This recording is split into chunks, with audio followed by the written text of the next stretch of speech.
So, what is the Game Developers Conference? Well, we can go to their website and see what they have to say about it.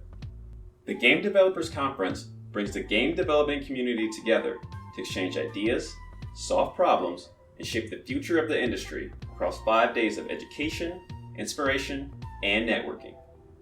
Attendees include programmers, artists, producers, game designers, audio professionals, and business leaders. So all sorts of industry insiders and enthusiasts. This year's event will be July 19th through the 23rd. And you can still register to attend the event if you'd like. However, that's not what this video is about. What I want to talk about is the State of the Gaming Industry survey that has been conducted ahead of this event. Now, I'll only be reading the most important parts from the survey, which are developer interest in platforms, developer interest in VR and AR gaming, funding, discoverability, will paid subscriptions lead to devaluation, where game developers make their money, studio size and growth, and who are game developers. If you would like to read the entire report for yourself, you can download it from the GDC website at gdconf.com. And I encourage you all to do so, as it is totally free and it offers some important insights into the gaming industry. And with that being said, let's get into it. They say, we asked over 3,000 game developers about their work, and that the 2021 State of the Industry survey is the 9th in an ongoing series of yearly reports that offer insight into the shape of the industry. On to the first question. Which platforms most interest you as a developer right now? 58% of developers say that the PC is the most interesting to them. PlayStation 5 coming in at 44%. Nintendo Switch at 38%.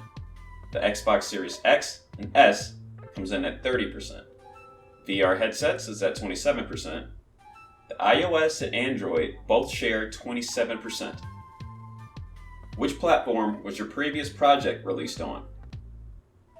PC, again, comes in at 58%, iOS at 35%, Android at 34%, PlayStation 4 at 26%, the Xbox One at 24%, and Nintendo Switch trailing them all at 14%. Which platforms are you developing your current project for? PC comes in at 58%, iOS at 32%, Android at 31%, PlayStation 5 at 27%, the Xbox Series X comes in at 24%, PlayStation 4 is 22%, the Xbox One at 21%, and Nintendo Switch at 17%. Which platforms will you be developing your next project for? PC, again at the top of the list, with 53%. Android and iOS both share 31%. And I guess by this point, I should just get used to mobile gaming being a huge staple in the gaming industry. PlayStation 5 comes in at 30%. The Xbox Series X comes in at 25%. And the Nintendo Switch, 19%. The Xbox One gets 15%. And the PlayStation 4 gets 14%. So developers are still making some projects for the last gen consoles. They say PC, iOS, and Android typically lead in these surveys for one clear reason. They're the most accessible platforms to develop for. Perhaps what's most intriguing is how, despite PlayStation and Xbox platform having near parity when it comes to the past, current, and next projects, significantly more developers are showing interest in the PlayStation 5. Fewer developers are working on VR or AR games. While the hype surrounding virtual and augmented reality has waned since hitting its peak in the mid-2010s, game developers have continued to push immersive technologies forward. I think the reason VR and AR gaming has waned a bit is it's not quite where we expected it to be when we think of virtual reality gaming. And the technology just isn't there yet. It's nice to see it being produced and developed, but we're still a couple years off before we see it how we expected to see it, like in the movies. Which VR/AR platforms most interest you as a developer right now? The Oculus Quest takes up 52% of the polling. PlayStation VR comes in at 28%. Valve Index also gets 28%. The HTC Vive comes in at 26%, and the Oculus Rift comes in at 25%. Which VR/AR platforms was your last game released on? 45% say the Oculus Rift, 39% say the HTC Vive, Oculus Quest at 28%, phones or tablets using augmented reality kits comes in at 17%, while the PlayStation VR also comes in at 17%. The Valve Index trails in this section with only 11%. Which VR/AR platforms are you currently developing for? Oculus Quest, 27%, Oculus Rift at 17%, HTC Vive at 17%, phones or tablets using AR kits at 10%, Valve Index at 9%, PlayStation VR at 8%. Where does your funding come from? 51% of developers say that they get their funding from the company's existing funds. 30% say they get their funding from personal funds. 17% say an external publisher. 10% of them show some promise, so they get a little bit of venture capital. 9% from government funds, 9% from angel investors, and 6% from crowdfunding. When it comes to alpha funding, so early access, they get 4%. For discoverability, this section handles the time and money investment.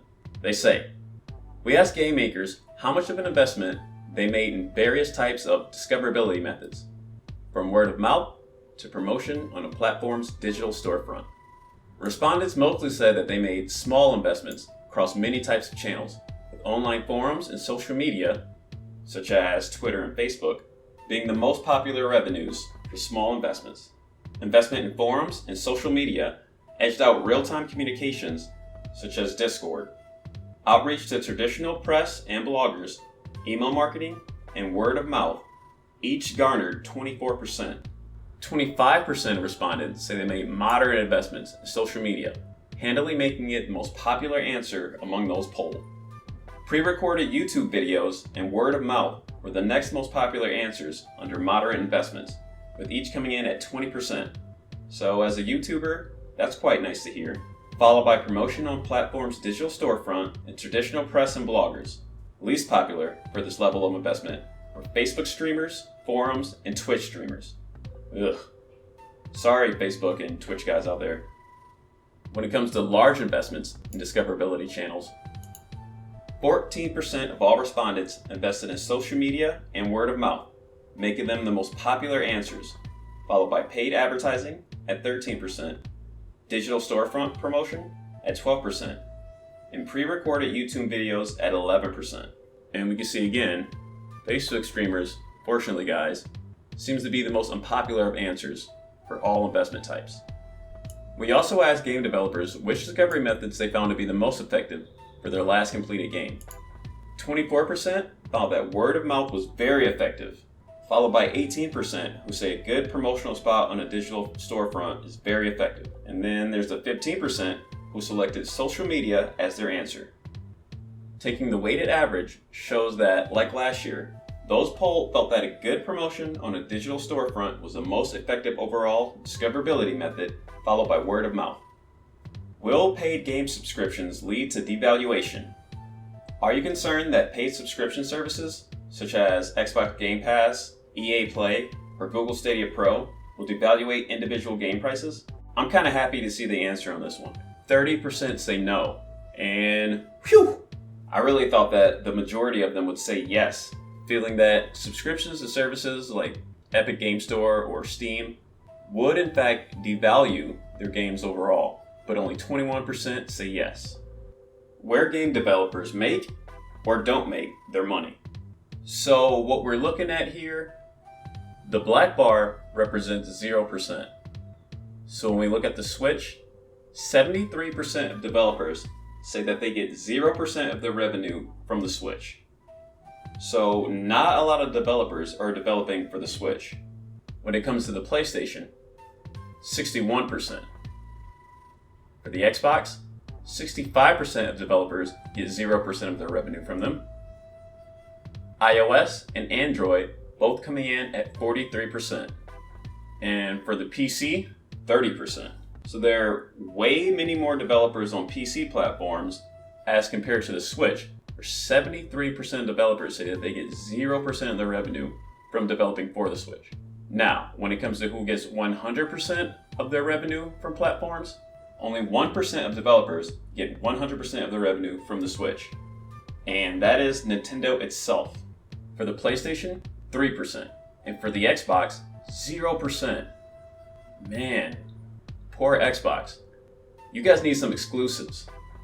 iOS and Android get 2 and 4% respectively. And when it comes to PC, Mac, and Linux, 21% of developers say that they get 100% of their revenue from developing for the PC. When it comes to those developers who get 1 through 49% of their revenue from consoles or PC, they all clock in around 25%. So that means 25% of all developers get about up to 50% of their revenue from consoles and PC. And, mobile games as well. Which PC or Mac video game store do you sell games on? And approximately what percentage of your revenue comes from each? 78% of developers say they get 0% of their revenue from the Epic Game Store, while 3% are exclusive to the Epic Game Store and get 100% of their revenue.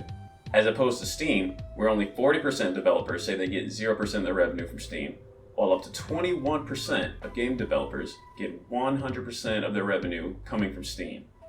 For GOG, it's 85% say they get 0, while 14% get up to 50% of their revenue from GOG. Humble, Itch, Cartridge, I'm not even sure what those are, I didn't even know those existed. But when it comes to publisher-owned, 12% of developers get 100% of their revenue from publisher-owned websites. And direct via their own website, 21% get 100% of their revenue direct from their own website. Now, when it comes to crunch, alright, I wasn't going to do this section, but crunch is kind of a big topic in the gaming industry these days, and I think some people might want to know, so let's go through it. What are the maximum hours per week you work during a single week in the last 12 months on video games?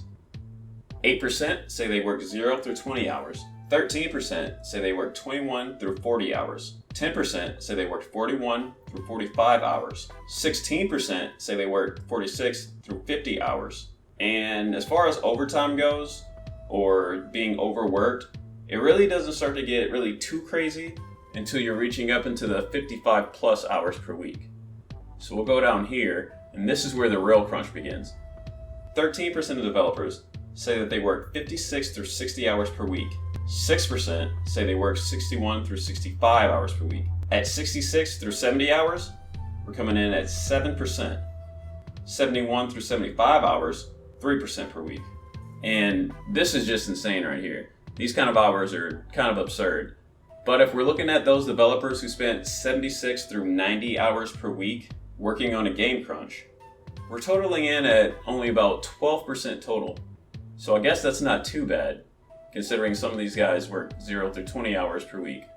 So what were the major factors that caused developers to work more than 40 hours a week? 73% say that it was self-pressure. So it's not all on the studios pressuring them to work so hard. When it comes down to meeting a deadline and getting a project out on time for the public, you really gotta buckle down and put a lot of work into it and work pretty extensive hours to get it done on time. And I completely understand that.